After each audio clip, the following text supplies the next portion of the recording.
Okay, so welcome mothers and others tonight. I'm so lucky that we have Texas Senator Roland Gutierrez with us tonight. We are going to just kind of get an insight as to all the things that are happening across Texas and across this nation. But let's hit it at the top with the number one thing that is happening at the Texas Capitol this week, and that is the first voucher bill goes out for a vote on the Senate floor this week on Wednesday. And so, Roland, the first vote is coming on Wednesday. Oh my gosh. I don't even know if I'm ready for this, to tell you the truth. But how are you feeling about this first vote for vouchers, and what can we actually fight on and possibly have some movement on this bill? Yeah, thank you, Nancy. First off, for everything that you've done for us, Sarah, Celeste. My goodness, all the mothers against Greg Abbott, Mothers for Democracy. You guys are the best. But let's be really clear. We've seen this show before, and we're going to see it yet again start on Wednesday in the Texas Senate, and we'll be pushing back. But I think that the biggest thing that we can do is define exactly what it is. I tried to do that in a video this week because I'm calling it Greg Abbott's scam. And this, listen, for any Republicans that might catch any of this, this footage, I'm not, this isn't hyperbole. He's scamming you, he's scamming all of us. This is a bill that spends $1 billion in 2 years. It used to be 500 million. Now they want to spend $1 billion, and it benefits only 100,000 kids. Well, there's 4.9 million kids in the state of Texas. What about, I mean, there's 5 million. What about the other 4.9 million? This thing allows you to get this $10,000 and go send your kid to the private school of your choosing. So if you're in rural Texas, you're getting scammed more than anybody else. So you Republicans in rural Texas are getting screwed over by Greg Abbott because you're going to pay for the private school of some rich kid in Houston. Now, why do I say rich kid? These guys defined, they keep saying it's all for the poor kids in the bad schools. What a load of horseshit. Well, here's the deal. It's not for poor kids. They define poverty as the federal level as a family of four, $32,000. So they say that everybody's eligible at 80% of the 100,000. So 80,000 kids are going to be eligible as long as their parents make $160,000 or less. I don't know about you, but that's not exactly poor. Middle class, upper middle class. It's not for the poor kids. The last thing that they tell you all the time is that we need it because their schools are a mess. There's fentanyl and drugs and violence and God knows what else. But these guys have controlled our schools for 30 years. They have refused to pay our teachers well. We're one of the lowest teacher pay states in the nation. And so, if you're a good teacher, you're going to go to some other state because, they just we don't treat teachers well in Texas. And these Republicans don't treat teachers well in Texas. They poured boy education. And now this is their latest scheme to pay off their friends that have these private schools and to pay off their constituent base in these private schools and give them a nice little $10,000 check from the taxpayers of the state of Texas. Absolutely. Also, in the bill itself, it actually funds more Texas employees too. Like there's some funding in there. It creates more bureaucracy, it creates more money just coming out of our pockets in a different department. Like it's Yeah, the comptroller runs this lottery, and so now the comptroller's got to start this new office within his This is the tax guy, the guy that does our taxes, right? Now he's going to be the guy that chooses who wins this 100,000 slot lottery, and forget all the 4.9 million kids. Screw them. So it's creating more new employees. Let's not forget, none of these private schools have the same amenities that our public school have. They don't have the same cafeterias or busing.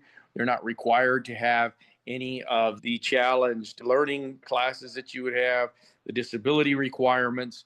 This is nothing more than a scam for private schools and people that want to send their kids to private schools.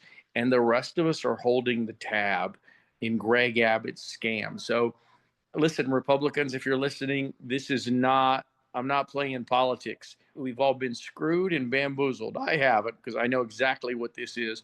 I'm voting no. I've got a nice little amendment just to mess with those guys on Wednesday. I'm going to keep that, inside the vest for now. But I will tell you, Nancy, these people are awful, and all they want to do is gain more power and money and screw the working class and screw the middle class and screw the rest of us. This is nothing more than something for their rich friends. Yep, absolutely. What are like your high priorities during this next legislative session? What bills are you hoping to champion to the finish line? Well, Nancy, I laugh because, I don't necessarily go up there to write a whole bunch of bills because we're not in power. I file a few. Certainly, guns were, the gun issue, gun safety was important to me last session, just as important to me this session. I will never forget what happened in May in 2022 in Uvalde.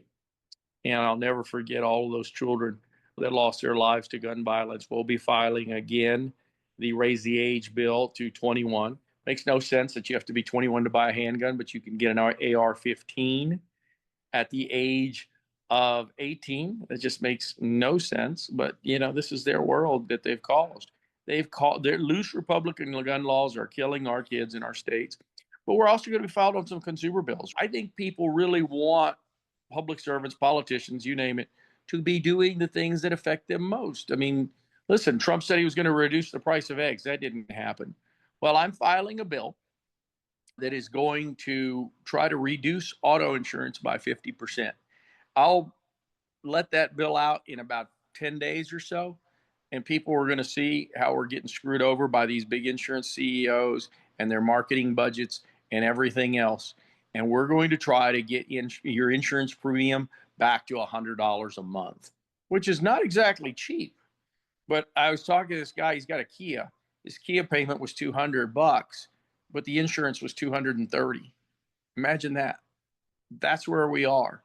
It wasn't 5-6 years ago that we had premiums that were at 100 more or less. And so we've been screwed over by insurance company and their profiteering. And that goes for healthcare insurance, and that goes for home insurance. Working class families and middle class families are getting screwed. You go to the grocery store and everything is crazy expensive. Trump's tariffs is just going to make everything worse. And I know I've jumped ahead of us, but we're going to be looking at not just the gun safety bills, but we're going to be looking at some consumer bills, especially on the insurance side. We're going to start with auto insurance and work our way from there. Awesome. That's great. Hey, Sarah, do you have a question? I'll let you ask one if you have one. So prosecutors and criminal defense lawyers are completely dumbfounded by the marijuana legislation. It doesn't make any sense. Prosecutors aren't able to prosecute marijuana cases anymore because of the hemp rule. All the surrounding states, like New Mexico, I'm near New Mexico, they have legalized marijuana now, but you cross over the line to deliver like a child back to Texas. Let's say they have weekend visits and they have medical marijuana, then they could be arrested. So I'm just wondering if anything is going to be done to adjust our laws to the surrounding states with marijuana. Yeah, no, I mean, we need to get rid of these old dinosaurs, Dan Patrick, Greg Abbott, Paxton, all of these people. And if you're a Republican that considers themselves a libertarian on this issue, because I know that there's plenty of libertarians out there that lean more Republican than our side, the fact is they're getting screwed over because none of those three people I mentioned want anything near legalized cannabis. Most states in the nation are there now. About 34 states have some kind of legalized cannabis legislation. We have a very small amount of medical marijuana. It's very tiny. We need to do better in this space. We could raise about $3 billion. We'd create about 30,000 jobs. No state that's done this has seen any kind of rational increase in marijuana usage, about a 1% uptick. And the states that have done it have used the tax dollars to be able to help their police have another functionality, which is instead of having cops go out, they send out healthcare workers to family disputes and so on. And so it's augmented how they handle public service in a real way in their cities. We've got to be able to think about those things as we move forward. There's a wonderful book called Weed, the people. That's WEED, the people. Gives a great history about cannabis. It's why we did a documentary called legalizetexas.com, legalize-texas.com. I did that about 4 years ago. We really need to move in this direction. We won't see any kind of increase. Sadly, I don't. To answer your question, Dan Patrick is now saying he's going to go after all of the hemp producers and stuff that we're seeing in the convenience stores. These guys are crazy. I mean, they're just crazy. None of this stuff is bothering anybody. It's safer than alcohol. We all know it. And yet these guys are causing us these tremendous problems. And so they have no clue where people really are in Texas. But they can sure scare the hell out of people, though, can't they? They do that. Yeah, let's talk about how they scare the hell out of people. Even tonight, in Greg Abbott's State of the State address tonight, once again, he brings in a family where someone is killed by an immigrant and puts them front and center and uses immigrants to cause fear, across Texas. And we're seeing a lot of things happening right now with ICE raids with in schools, and with a lot of people are scared. There's some rallies in the street. There are some serious things going on right now in Texas when it comes to immigration. So my question to you is, what should we be doing right now? How can we be helping the immigration process?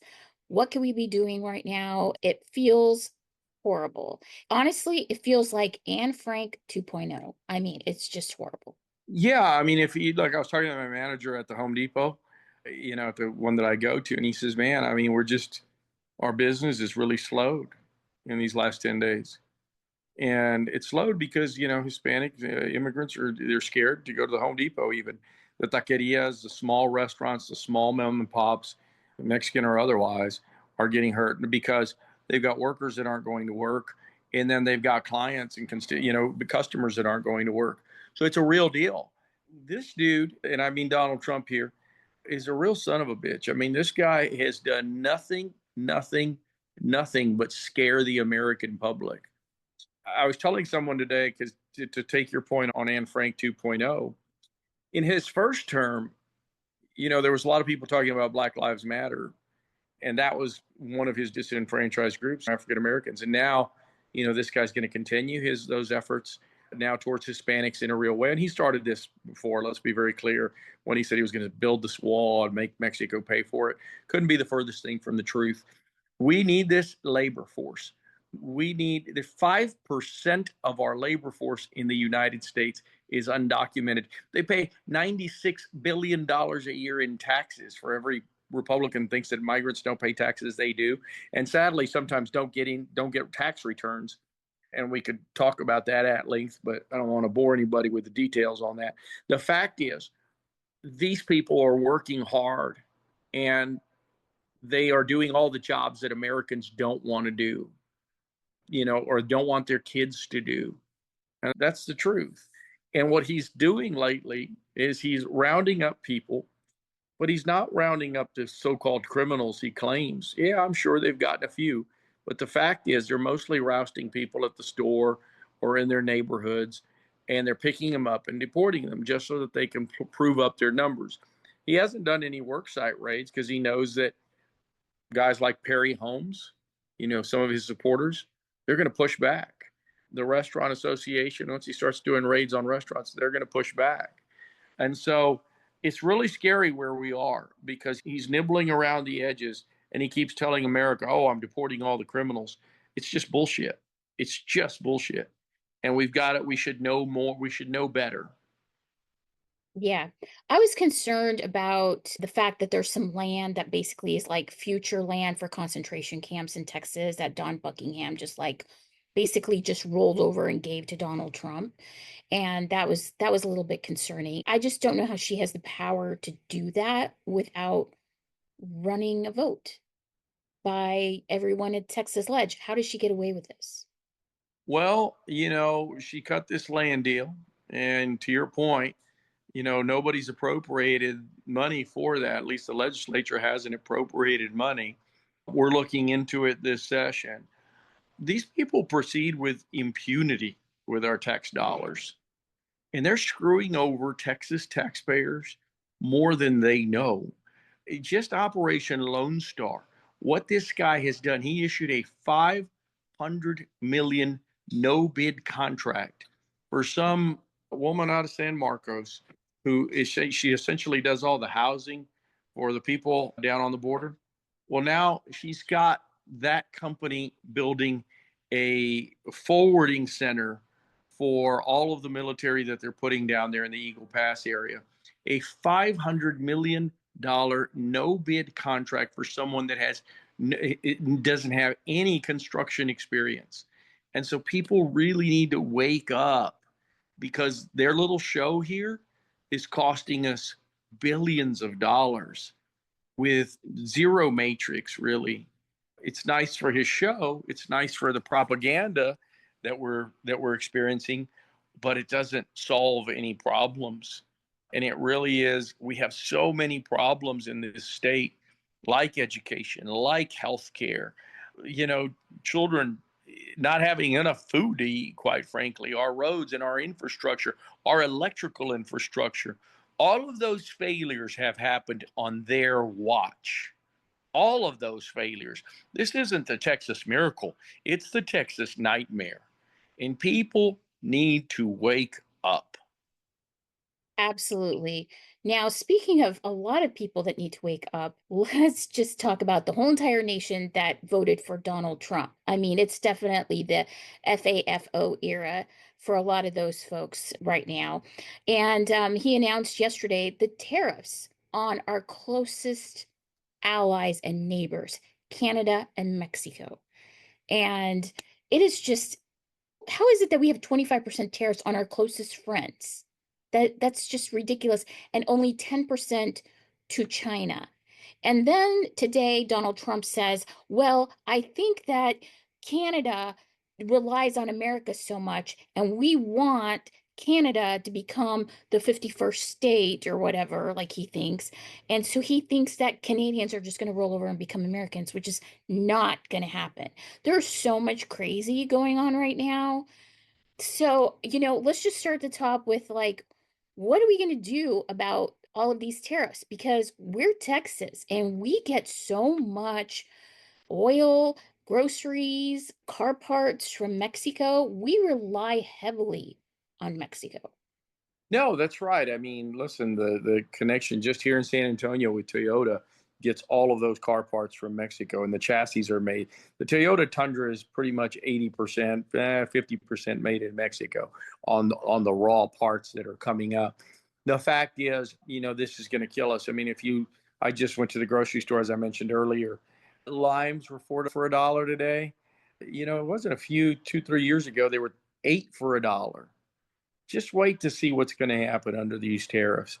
Last week, I bought 2 limes at Whole Foods, and they were 2 for $1. And so we're going to be in a crazy world with this guy. And families that are really hurting, and I don't make light of this. I go to the grocery store because, my wife does the Instacart thing and the stuff that comes to your house. I forget what that's called.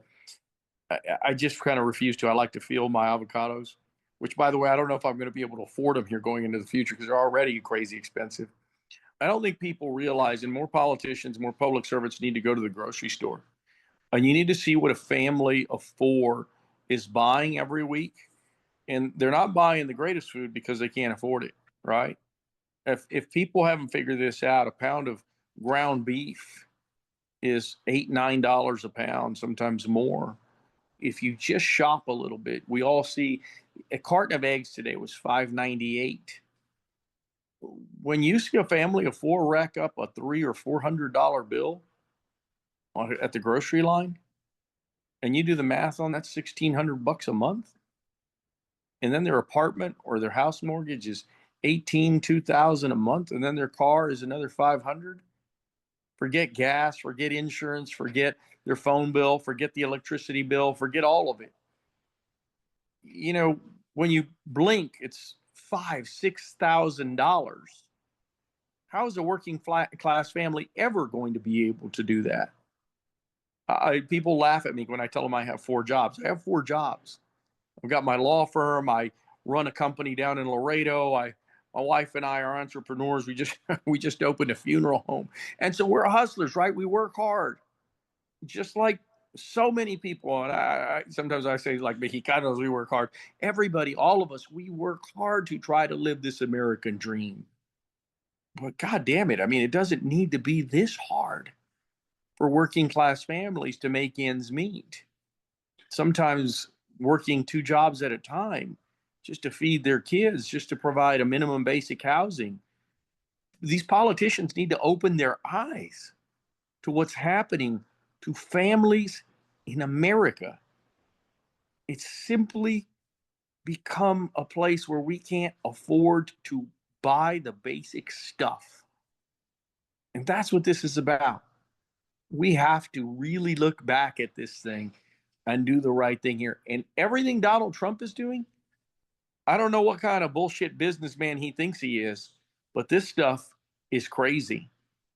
This stuff is crazy. And none of this, by the way, that's happening, whether it's the attack on the migrants or the tariffs, none of it is good for business.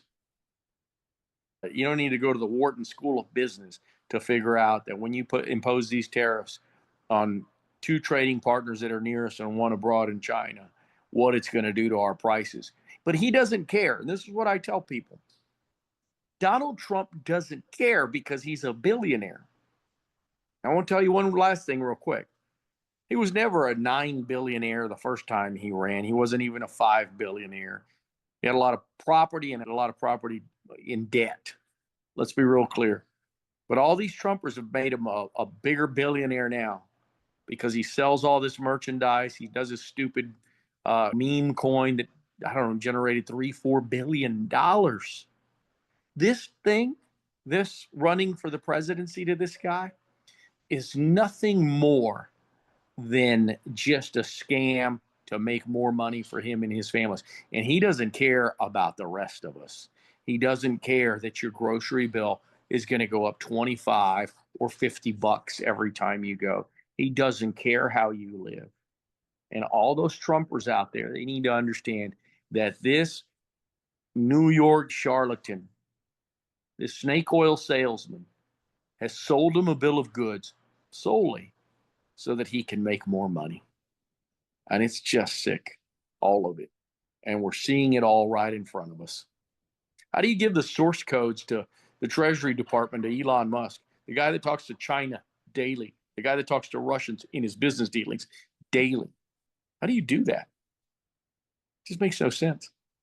Yeah, so the whole entire Elon Musk thing just it makes me incredibly angry. We put out a petition today to demand that our US congressmen, stand up for what is right and get rid of Elon or make sure that he's following procedures because he seems to like have a carte blanche to do whatever he wants. And he has access to our banks and he has access to our social security numbers and he has access to Starlink and he has access to all of our social media now. And it just feels like we have just given all of control of like some of the foundations in this country over to one man who's the richest man in the world, who's it's never going to be enough for him and he has so much power now and it just seems to be so wrong to give one person that much. Yeah, it's almost like a movie, like a Bond villain, right? I mean, this is what we're facing. And so, listen, I'll say something here right now, and I don't know if anybody's listening. We need to stop buying Teslas. There's plenty of other electric cars out there. I'm about to look at an electric car, and I'm sorry, but it's not a Tesla. And every Latino out there better not buy a Tesla. It might be the best electric car. I don't know if it is or isn't. I think I'm excited about going out and purchasing a vehicle like this and not have to go to the gas station anymore and being green and all of those things that we need to be looking at for the future. But the whole world, that anybody of conscience needs to stay away from anything that this guy peddles, including that car. And so that might piss off some folks, but the hell with Elon Musk. He is not a good person. My brother works for NASA, and I know Musk has a lot of government contracts, multi-million-dollar contracts with our federal government. How does that jive with him also being the purveyor of the purse? Yeah, I mean, and not a lot of people talk about when SpaceX and the one that Bezos has over there, what they've done to NASA. Essentially, they've kind of taken billions away from NASA itself and give it to these privatized groups for the continuing of space exploration. I don't think that anybody should look at this man or any one of these other billionaires that have, stepped up to Trump's dinner table with any kind of sense that these people are good persons, that they are of good moral character, that they want to do something good for the benefit of the rest of us. And it's sad to say, right? And maybe that's extreme. But clearly, what I've seen and what I think what we're watching is the oligarchy in the United States taking a more upfront role in government. And we've seen where that leads in other nations. We've seen where that has led in Russia and in China and throughout those kinds of countries. And so we are in a real interesting and dangerous situation with this guy, Trump, and his billionaire class friends. It's not Joe the plumber anymore that they're courting, it's the billionaires. And that only means a screwing for the rest of us. Amen. I hear you there. Well, Roland, I'll let you go because it's a busy night. And I just want to tell you thank you so much for joining us tonight. It was great catching up with you. I look forward to seeing you on the Senate floor on Wednesday. I'm hoping that I'll be up there in the galley waving some sign that says vote nay, please vote nay. So we'll see what we could do over here at Mothers Against Greg Abbott, Mothers for Democracy, just to fight back and support all of you Democratic senators on the floor on Wednesday. Well, we love you guys. You're all welcome to come up anytime. You're welcome to our offices as well. And thank you, everybody in the public that's listening and watching us. Thank you so much. Have a great evening. Thank you so much. Take care. Bye-bye. Yep.